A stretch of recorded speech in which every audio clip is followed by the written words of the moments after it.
Vamos a Mateo capítulo número 8. Bendito el nombre de Jesús. Ahí está, Mateo capítulo 8, versículo número 5. En adelante. Y todos hemos estudiado, hemos leído, se ha predicado, se ha hecho dramas, se ha hecho películas, etcétera, acerca de este pasaje. Y Dios en esta semana me ha hablado grandemente en este pasaje. Mateo capítulo 8, versículo 5 dice de esta forma: entrando Jesús en Capernaum, vino a él un centurión rogándole y diciendo: Señor, mi criado está postrado en casa, paralítico, gravemente atormentado. Y Jesús le dijo: yo iré y le sanaré. Respondiendo el centurión y dijo: Señor, no soy digno de que entres bajo mi techo.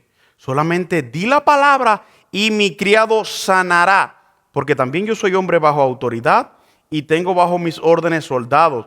Y digo a este: ve y va, y al otro: ven y viene, y a mi siervo: haz esto, y lo hace. Al oírlo Jesús se maravilló y dijo a los que le seguían: de cierto os digo que ni aún en Israel he hallado tanta fe. Os digo que vendrán muchos del oriente y del occidente y se sentarán con Abraham e Isaac y Jacob en el reino de los cielos. Mas los hijos del reino serán echados a las tinieblas de afuera. Allí será el lloro y el crujir de dientes. Entonces Jesús le dijo al centurión: ve, y como creíste te sea hecho. Y su criado fue sanado en aquella misma hora. Padre, gracias te damos por tu palabra, por tu amor y tu misericordia, Dios mío. Te rogamos que tú, Dios mío, nos hable en nuestras mentes, en nuestros corazones, y que tú, Dios mío, nos traiga, Dios mío, una palabra que confronte, Dios mío, nuestra fe, Dios, nuestro espíritu, Dios mío, para creer cada día más en ti. En el nombre de Jesús. Amén. Dios le bendiga. Gloria al nombre de Jesús.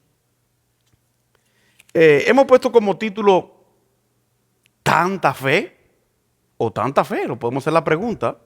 Cuando preguntamos acerca de la fe, las personas enseguida dicen: bueno, fe es confianza, fe es creer, fe es no dudar. Y te citan a Hebreos capítulo número 11, versículo 1. La fe es pues la certeza, etcétera, etcétera. Y te hablan de diferentes versículos que hablan de la fe. Pero en este pasaje que nosotros compartimos ahora al principio, está hablando la historia de un centurión. ¿Quién era un centurión? Bueno, un centurión era un jefe de soldados romanos, un capitán romano. Era un principal, pero él había oído hablar acerca de Jesús.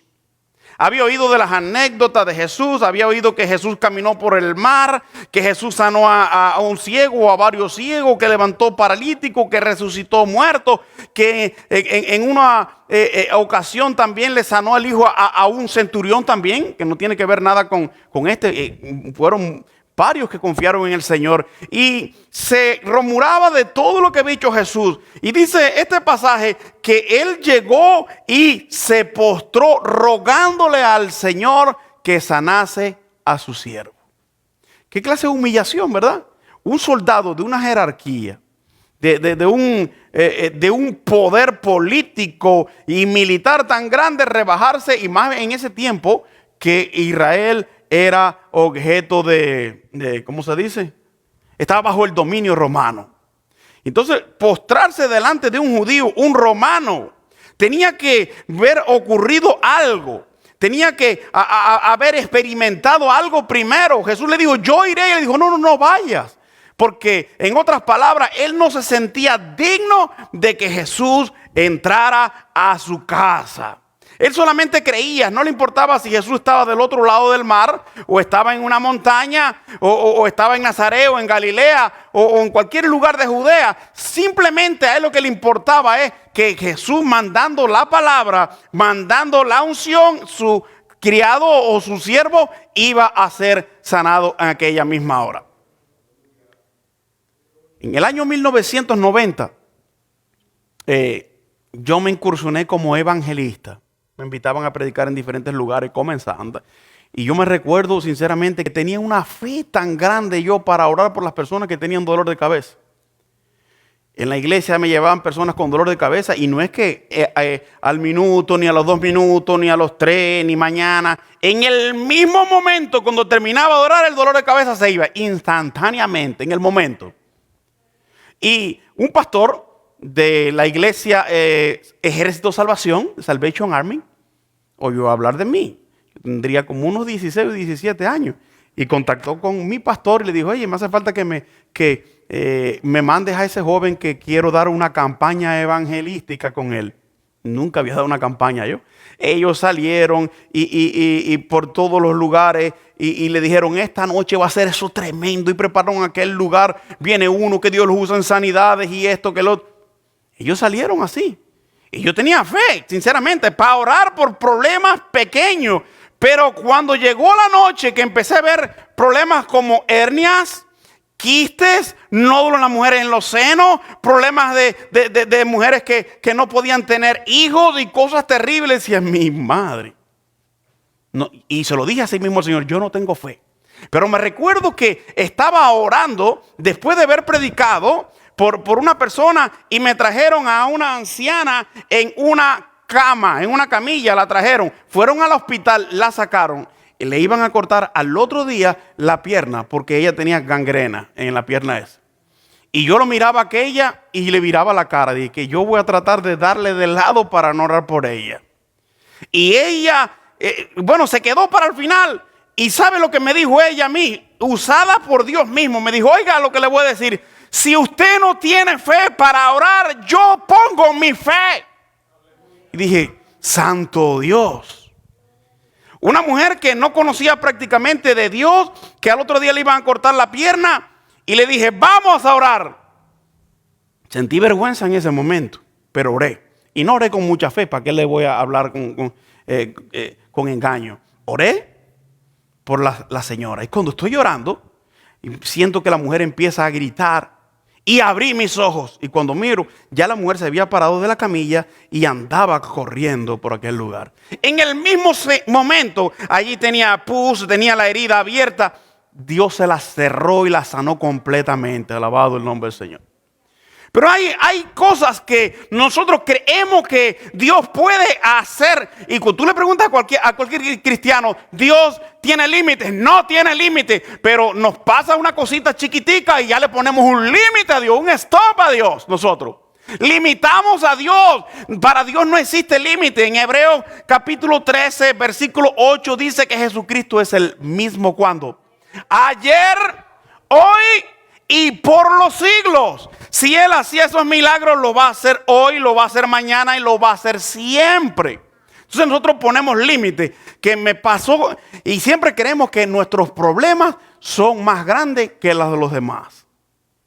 Nos estamos ahogando prácticamente nosotros como alguien que se cayó, no sabía nadar.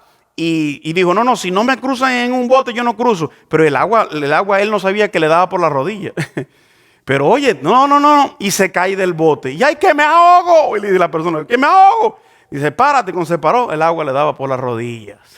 Se estaba ahogando prácticamente dándole el agua por las rodillas. Y a veces en la vida real es así. Vemos nosotros que los problemas que a nosotros nos están ahogando, que son tan grandes que no tienen ningún tipo de solución.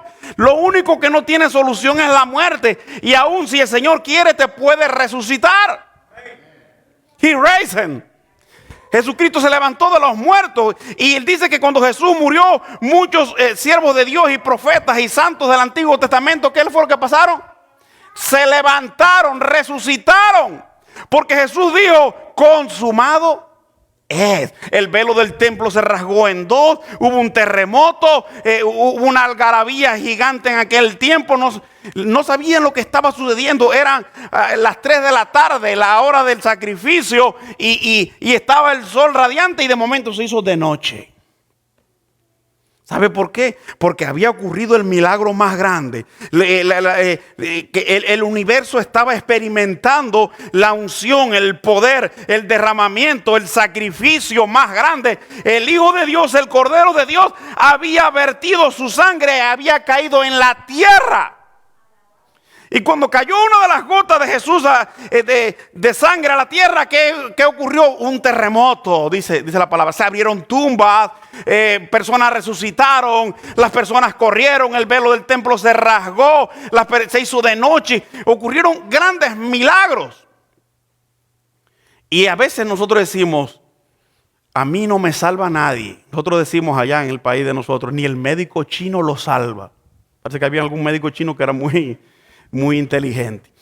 Y estoy seguro que este centurión había llevado, porque monetariamente tenía dinero. O sea, era una persona bien acomodada, era rica, era una persona que pertenecía a la nobleza y había llevado a su siervo a médicos, los mejores médicos griegos, los mejores médicos romanos, quizás judíos. Habían probado con hierbas, habían probado con ritos.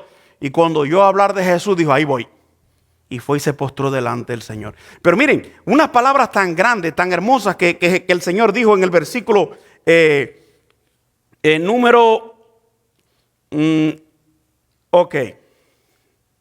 Sí. Cuando Jesús dice que en el versículo número 10 dijo Jesús, de cierto digo que ni aún en Israel he hallado ¿qué? Tanta fe.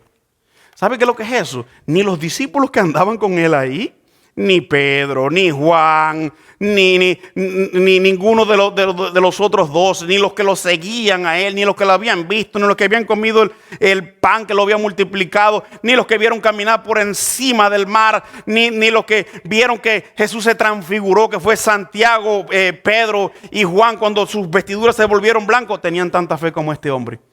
Jesús se maravilló, ahí lo dice en el versículo número 10, y oyendo Jesús se maravilló. ¿Sabe lo que es eso? Se asombró, dijo, pero ¿qué es esto? Un impío, un hombre que no cree en Dios, un hombre que tiene como Dios a Júpiter, a Zeus, y tiene a toda esa clase de imágenes y detalles hechas por el hombre. Ahora de cierto digo que tiene más fe que todas las personas en Israel.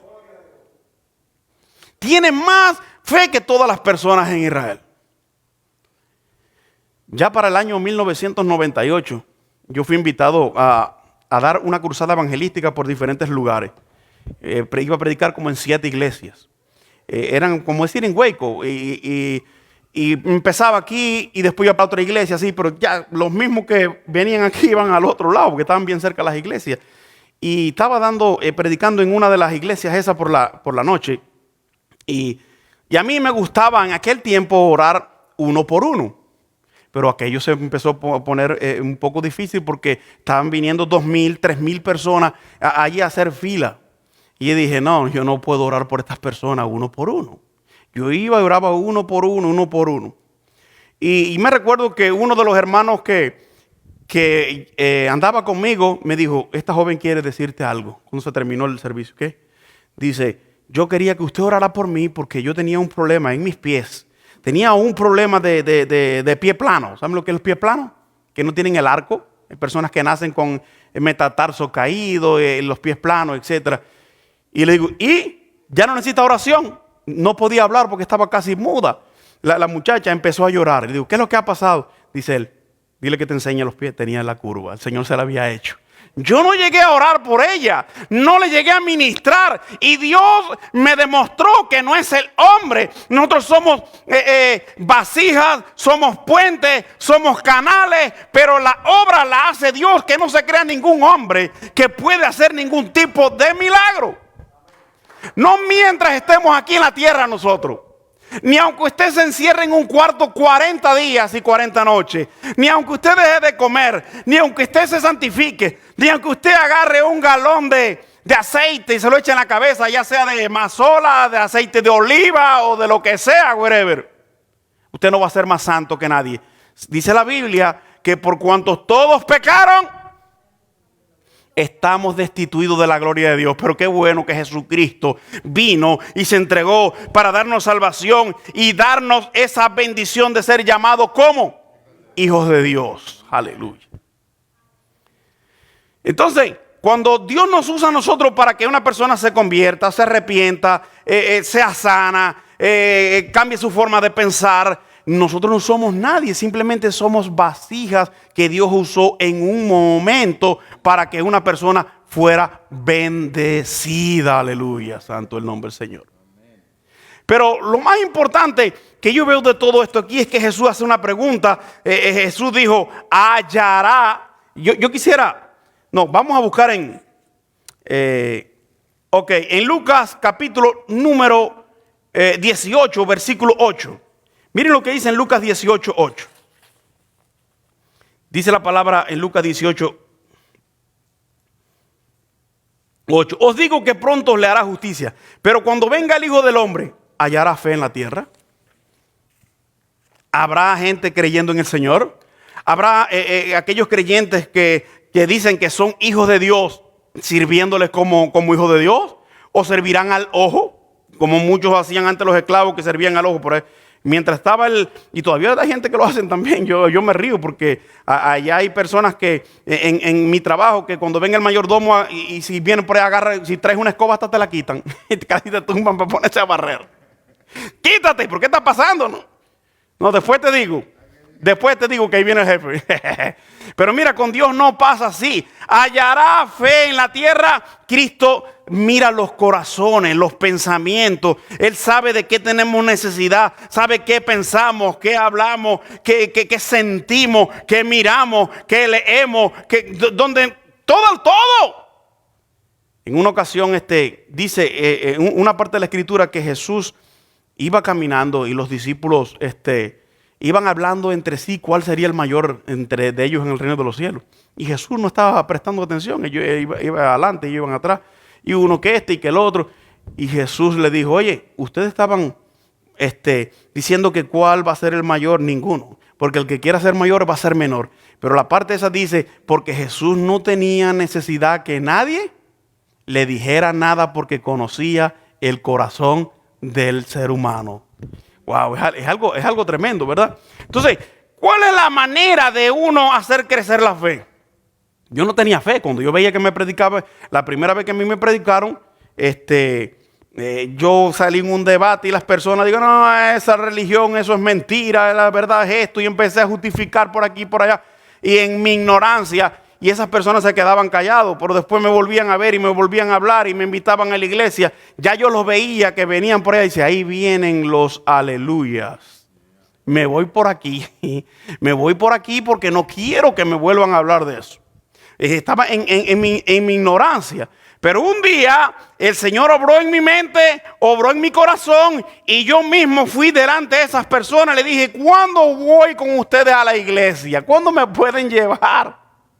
Y ahí estaba el Señor para quitarme esa ignorancia, esa falta de fe. Cuando yo vi que Dios era real, porque yo no sabía que Dios era real. Yo sabía que existía un Dios porque me lo habían enseñado, porque los abuelos, los padres, los tíos, y siempre hay que creer en algo, ¿verdad? Desde los tiempos de la prehistoria la gente creía en cosas que pintaban hasta en las cuevas y todavía. Pero yo no tenía ese conocimiento de un Dios. Y cuando Dios obró en mi vida y sentí su presencia y sentí que Dios era real y que comencé a leer las escrituras, que leí el Nuevo Testamento en 3 días y cuando terminé lo volví a leer de nuevo porque me pareció fantástico los 4 evangelios y el libro de los Hechos, algo increíble. Mi fe empezó a subir y mi fe empezó a creer. Y cuando Jesús dijo, cosas mayores que esta harán, porque yo voy al Padre y todo lo que pidieras al Padre en mi nombre, cree. Yendo, yo lo haré. Ahí donde está el problema. Entonces, empecé a leer la palabra del Señor.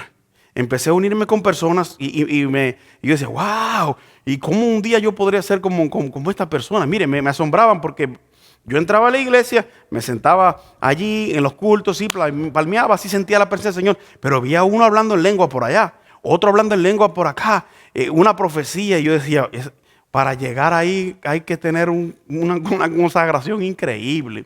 Y yo admiraba a aquellas personas, pero que aquellas personas habían alcanzado eso porque tenían ¿qué cosa? Comunión. Tenían búsqueda en lo personal. No estamos hablando ir a la iglesia solamente, sino cuando llegaban en su casa, se encerraban en su cuarto. Cuando dijo Jesús, cuando ores a tu Padre, óralo ¿cómo? ¿En público? ¿En la calle? No, en secreto. Y tu Padre que te ve en lo secreto, Él te va a recompensar en público. Yo me recuerdo que allá en casa de mi mamá, yo era un adolescente, 14 años, tenía un armario y yo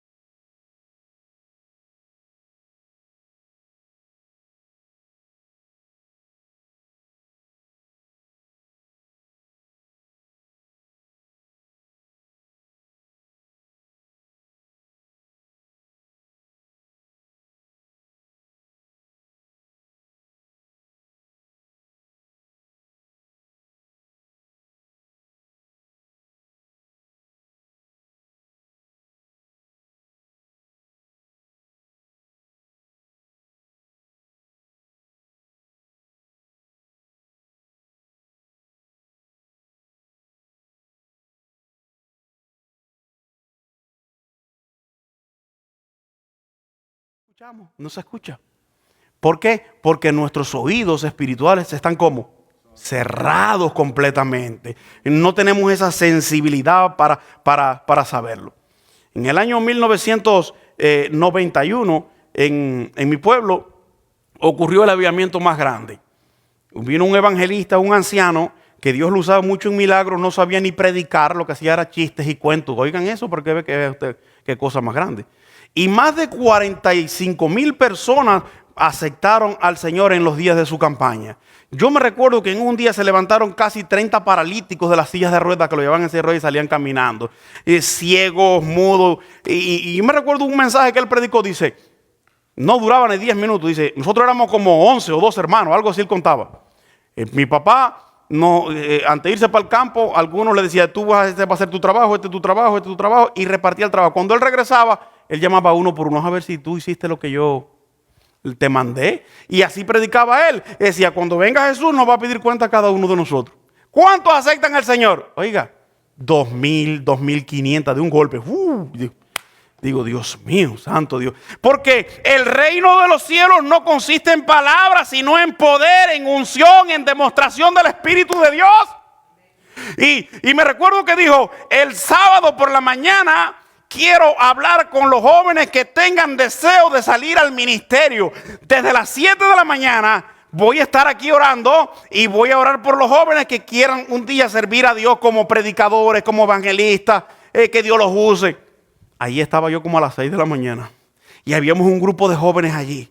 Y me recuerdo que él estaba orando y llegó y estábamos todos los jóvenes, éramos como unos 20 de allí de la iglesia, y fue uno por uno dándole palabra de Dios. Yo no sé, sinceramente yo decía, Dios mío, y todo lo que digo, mira, tú vas a ser pastor, tú vas a ser evangelista, y todos los jóvenes que estamos allí hoy en día, de una forma u otra servimos al Señor, estamos en el ministerio. Es algo increíble cuando uno se deja usar por Dios. Y cuando uno le abre las puertas de Dios, cuando uno hace que la fe de uno vaya adelante. Pero ¿qué pasa? Que hay veces personas, circunstancias, problemas que matan la fe. Vemos malos testimonios y la persona, porque tenía la mirada puesta en un hombre, mató la fe. Como el hermano estaba hablando hace poco con una persona, le predicaba a alguien y la persona, no, porque vi esto, que vi lo otro. Cuando usted confía en Dios, cuando usted tiene su mirada puesta en Cristo, puesto los ojos en Jesús, el autor y consumador de ¿qué? Entonces, no es el pastor, no es el evangelista, no es el diácono, no es el líder, no es el anciano, es Cristo. Si esa persona se desliza, cae en pecado, hace un escándalo, hace lo que haga, no me importa, lo voy a sufrir, me va a doler, porque es un ser humano. Pero mi vida, mi mente, mi espíritu y mi mirada no estaban puestas en esa persona, porque es un ser humano igual que yo. Mi vida estaba puesta en Cristo. Y vamos a ver cosas terribles. Si yo me llevara por todo lo que está pasando, hoy mismo alguien me regaló de Pro-Life un CD de un video. Y llevo como 2 o 3 días viéndolo, y yo estaba viéndolo y ya las lágrimas me rodaban por mi mejilla, porque es una encuesta que están haciendo en California, en Nueva York y en otros estados más acerca de qué creen de pro-life. Millones de personas están de acuerdo con el aborto. Millones de personas están de acuerdo que una madre o un médico o cualquiera puede matar a una criatura. Personas que están de acuerdo con la eutanasia.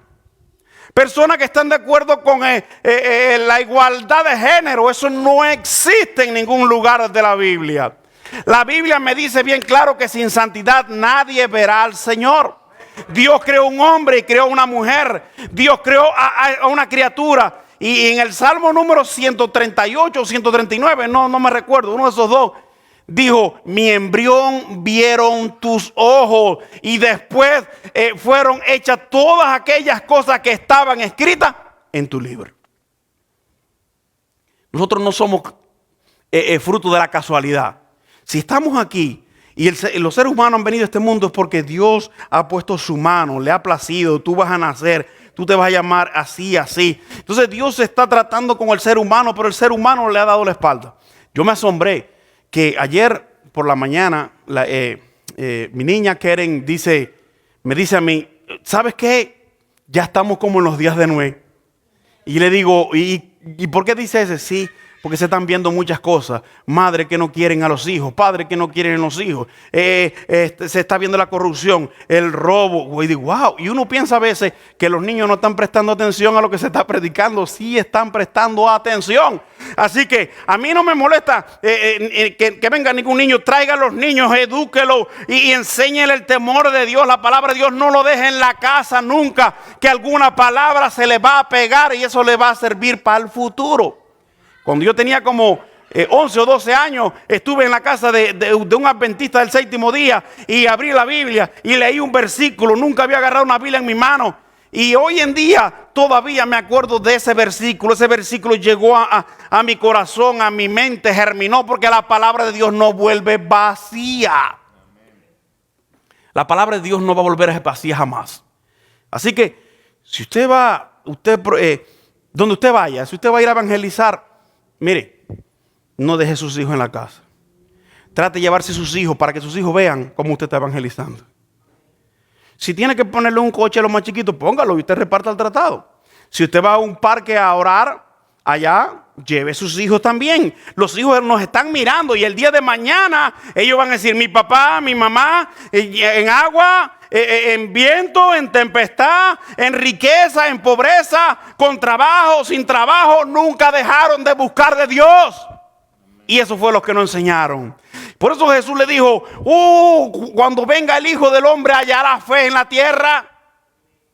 Porque nosotros hemos depositado nuestra fe, nuestra confianza en las cosas que son temporales. El ser humano dice que las cosas que se ven que son temporales, pero las que no se ven son eternas. Es donde tenemos que poner nosotros la mirada. Sinceramente que, bueno, yo veo que aquí hay muchos que quieren salir al ministerio y yo lo aplaudo, le digo, principalmente de los ángulos, le digo, gloria a Dios y oro por ellos, pero a veces me pongo a pensar, estas personas le harían mandarle un año para República Dominicana, un año para Cuba, o Puerto Rico no, porque estaría más fácil, está aquí mismo casi, mandarlo para otro país pobre a pasarse un año allí. Para cuando ellos regresen van a tener otra mentalidad del reino. Otra mentalidad, porque van a ver allí con siervos con un par de zapatos que se les sale el dedo, con el calcetín roto, con la misma camisa, alabando y glorificando a Dios con la misma fe, la misma devoción que lo que hacemos, o más que nosotros. Y cuando vean a estos mismos pastores de estos países pobres que una sola comida al día sí aparece, un pedazo de pan, un boniato, una papa, qué sé yo. Si yo lo mandaría ¿cómo se llama eso? De servicio social. Lo mandaría un año para ahí. Cuando vienen aquí que no entienden, te predican y se comen al mundo entero y acaban. Porque la fe nosotros tenemos que cultivarla. Y esa es una forma de cultivar la fe. Es una forma de nosotros demostrar que nosotros nos seguimos a Cristo por los panes y los peces. Aquella generación, sabe que Jesús le dijo a los discípulos, no crucen, que yo les sigo atrás. Y los discípulos lo dejaron. Cuando Jesús llegó a la orilla, ya no estaban sus discípulos, ni había barca. ¿Qué hizo Jesús? Se caminó por arriba del mar y fue al otro lado. Ustedes saben toda esa anécdota. Pero esas personas al otro día cuando amaneció fueron buscando a Jesús y Jesús no estaba. Cruzaron al otro lado, estamos hablando de miles de personas, cruzaron al otro lado del mar de Galilea y allí se encontraron, ¡oye, Rabí, te andábamos buscando! Mi amigo, estabas perdido, ¿dónde tú estás? Y Jesús los miró y le dijo, ustedes me siguen no porque hayan comprendido las señales, ni porque hayan entendido que el reino de Dios está cerca, ni porque necesitan la salvación. Ustedes me siguen porque comieron y se saciaron. Cristo sí no tenía, como nosotros decíamos, pelo en la lengua, ¿verdad?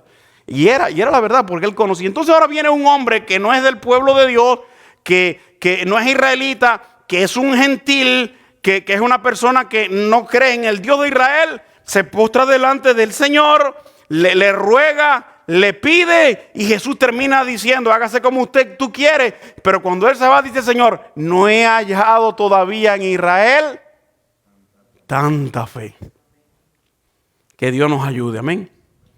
Vamos a orar.